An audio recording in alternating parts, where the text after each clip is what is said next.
Welcome back to the Morning Blend. Well, there are some incredible new advances in eye care. Now patients are able to heal easier and much quicker from treatment for problems such as glaucoma, cataracts, and corneal implants. There's now even a fix for eye floaters. Because they're annoying. Yeah. Recently, Molly met a patient who feels like he had his life back after a state-of-the-art in-office eye procedure. Here's her visit with him and the doctors at the Eye Center of Racine in Kenosha. Take a look.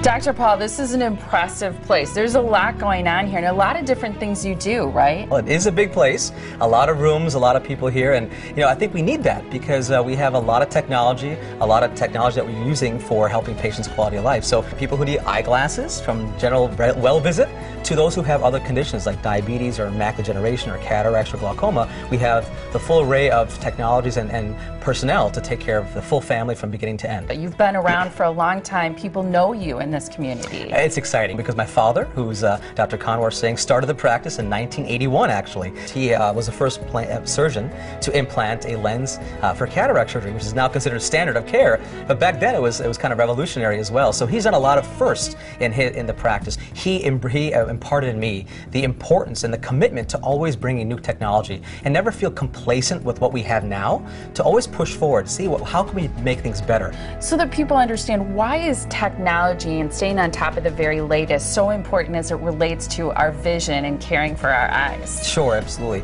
It's such an intricate part of the body that any one part of the eye, there's a new technology that might be advancing in the next year or two as well. So to keep up with that is very difficult. So that's why it's important for us to be involved and making sure we're keeping abreast of what's happening in eye care. And how critical is research as part of developing and staying on top of new technology? It's incredibly important as well. And that's one of the reasons why I'm so excited to be here today.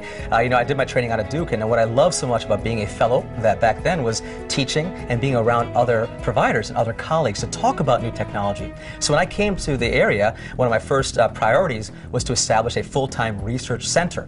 We have a full-time research staff, which has really helped us now. We've been part of studies to bring new technologies, new drops to the glaucoma market, new devices to glaucoma market as well. We perform new lasers now for people who have floaters, for cataract surgery. So we've been really intricately involved with these new studies, and that's allowed us to offer new technology sometimes before others can, because we're involved with research as well. So you talk about research, you talk about technology, but how important is the care that you provide as part of that? Absolutely most important, right? We have our kind of our triad we call first in experience, first in quality, first in care. So the experience is important, to have that understanding, to have the training. But if you don't have the quality of people, whether it's your technicians, your receptionists, your providers, everybody has to be exceptional. And so we don't want to minimize the importance of the human part, the human element of medicine. Technology is great, but you have to have quality people working with you as well. And then care. Those quality people have to then impart great care on our patients, because at the end of the day, what drives me, what drives the other doctors in this practice and our staff, is that when you see that patient coming into your office and they're happy and they're smiling and they say, "Doctor, thank you for making my life better," that's what it's all about. Can you show me some of the latest advances? Absolutely, would love to. All right, well, this is one of our diagnostic rooms that we use to help us determine if people need certain surgeries, what to do, and if they're safe enough to have surgery done. For instance, the machine right over here that actually tells us and documents if there's any problems in the back of the eye.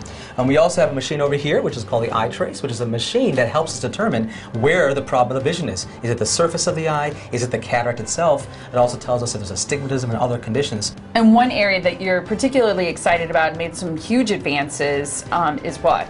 It's floater removal. It's a procedure that helps get rid of those floaters that people have described. Sometimes they can be very simple, or sometimes they can be very large masses that affect their daily functioning. So we have a laser now in the office that's minimally invasive, takes about 5 to 10 minutes, that can remove those floaters. It's called YAG vitreolysis. So right now we're here with John, one of our patients who's going to have a laser for floater removal. Tell everybody, what kind of impact do those floaters have on your daily life? Well, my life, it was, couldn't read the newspaper, and the TV, it was all like blurry, and at night I couldn't drive because they were real like clouds in your eyes, so it really impacts your life. And then we did one session not too long ago to take care of the floaters. And what kind of an impact after that one session even? What kind of a difference did it make? Well, after that one session, after I got home, I could read the newspaper. And there is no pain to having it done.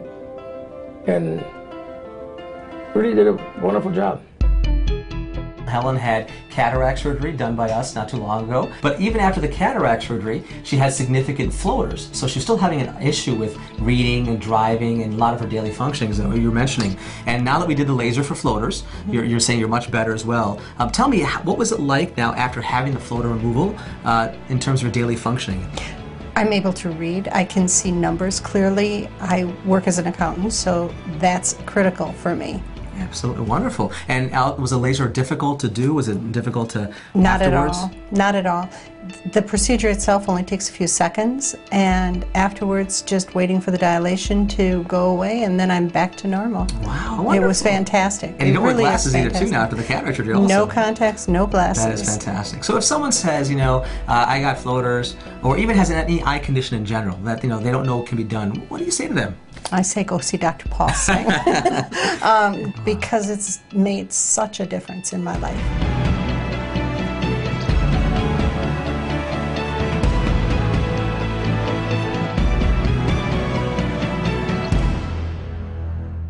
Both patients really had life-changing care there at the Eye Centers of Racine and Kenosha. 2 locations, one at St. Mary's Medical Center on Spring Street in Racine, the other is at MedCare West on 75th Street in Kenosha. To make an appointment and find out more about all of their state-of-the-art technology, their very advanced services for your eyes, and even a free LASIK consultation, you can call 262-637-0500. You can also visit them online at amazingeye.com. I love him. Yeah, what they're doing there is truly incredible.